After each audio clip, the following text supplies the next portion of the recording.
Kasih karunia dan damai sejahtera Allah Bapa kita dan anaknya Tuhan Yesus Kristus menyertai saudara. Amin. Shalom, saudaraku yang terkasih di dalam nama Tuhan Yesus Kristus. Senang bisa menyapa saudara di tempat saudara berada hari ini. Dalam dimensi yang berbeda, tetapi dalam dunia yang sama. Sebagai insan yang diciptakan untuk Tuhan sebelum melakukan rangkaian aktivitas kita pada hari ini.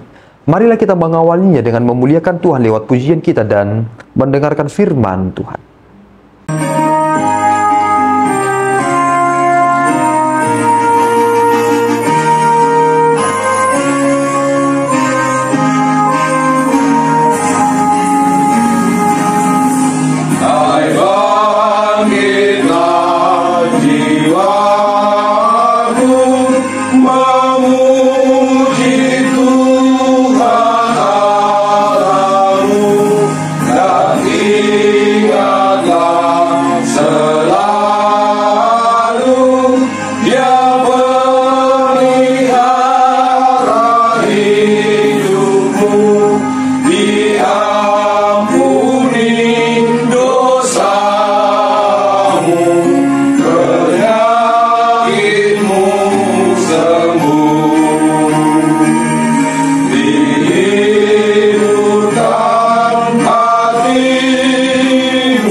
Sabtu 7 Juni 2025 diambil dari Mazmur 103 ayat 2 dan 4. Pujilah Tuhan hai jiwaku, dan janganlah lupakan segala kebaikannya.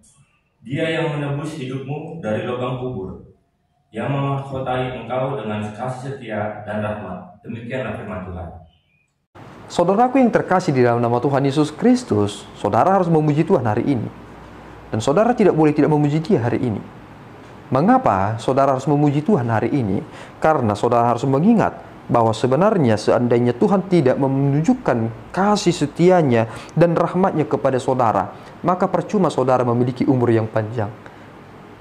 Jika kita adalah orang yang tidak berkenan di hadapannya, karena keberdosaan itu adalah hal yang paling serius di hadapan Tuhan, maka tidak ada gunanya. Meskipun kita kaya, meskipun kita sehat, semua itu tidak menjadi dasar kita bersukacita dan bersyukur. Kita memang memiliki apa yang ada dalam dunia ini. Mungkin kita berkata kita bersyukur, tetapi syukur yang terbesar bukan itu. Syukur yang terbesar adalah karena kita mengingat bahwa Tuhan telah menunjukkan kebaikannya. Dia mengampuni segala kesalahan kita dan menyembuhkan segala penyakit kita. Dia menebus hidup kita dari lubang kubur dan memahkotai kita dengan kasih setia dan rahmat. Adakah dari yang terkandung dalam dunia ini, yang kita sebut sebagai pasca kondisi ini, yang dapat memberikan keselamatan bagi jiwa kita? Tidak ada. Itu hanya untuk kesenangan sementara. Kita menikmatinya, kita tertawa. Besok kita mencari lagi. Jika saudara lapar hari ini, saudara makan. Besok saudara harus makan lagi. Dan itu adalah kontinuitas. Tetapi terkait tentang keselamatan ini terjadi ketika Yesus Kristus mati di kayu salib. Dan itu hanya terjadi untuk satu kali dan akan berdampak untuk selama-lamanya. Yesus tidak perlu mati 2 kali, 3 kali dan seterusnya. Dia hanya mati 1 kali. Dan kematiannya yang 1 kali itu akan menyelamatkan setiap orang yang percaya kepadanya. Inilah perkenanan Tuhan itu. Sehingga kita harus memiliki syukur yang luar biasa. Kita harus bernyanyi bagi Tuhan, mengingat itu semua. Memang orang yang sakit ingatan sulit untuk bersyukur. Bagaimana mungkin saudara bisa bernyanyi jika saudara tidak ingat lirik? Kita bersyukur sekarang ini kita memiliki YouTube, kita memiliki handphone, kita bisa melihat liriknya di handphone. Seandainya saudara diminta bernyanyi dan saudara tidak tahu lirik, bagaimana mungkin saudara bisa bersuka cita? Hanya orang yang mengingatlah yang mampu untuk secara natural menyanyikan dengan penuh sukacita. Dan kita harus memiliki itu karena kita mengingat apa yang Tuhan telah beri, segala kebaikannya. Jangan pernah melupakan apa yang Tuhan lakukan kepada saudara. Semakin saudara melupakan apa yang Tuhan lakukan kepada saudara, maka semakin saudara dekat dengan kebinasaan. Dan saudara akan disebut sebagai orang-orang yang durhaka. Iblis paling suka orang-orang yang tidak lagi mengingat Tuhan. Karena itu akan menjadi cara yang terbaik baginya untuk memasukkan hasrat duniawi dan menguasainya. Sehingga ketika iblis telah berhasil menguasai diri saudara, saudara akan menjadi milik dunia ini.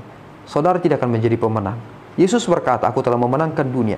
Menang itu berada di atas, taat itu berada di bawah. Jika saudara telah dikalahkan oleh dunia ini, saudara berada di bawahnya. Itu mengapa kematian itu adalah tuntutan dari dosa. Sehingga ketika Yesus Kristus mati, mengapa Yesus harus mati?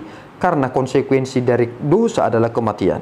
Sehingga Yesus bangkit dari kematian itu menunjukkan bahwasanya kemuliaan Allah telah dinyatakan bagi kita yang seharusnya mendapatkan murkanya. Kiranya Tuhan menolong kita. Amin, kita berdoa.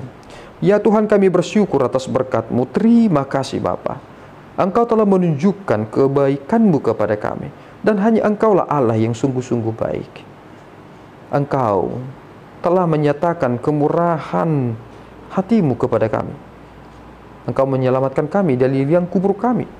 Meskipun kami terwujud kaku nantinya, ketika kami mati, Engkau tetap bersama kami. Karena kami adalah milik-Mu, bukan milik dari si jahat itu. Terima kasih Tuhan. Izinkanlah Roh Kudus-Mu senantiasa hidup dalam kami, mengingatkan kami dan menegur kami, supaya kami tidak lari dari anugerah-Mu.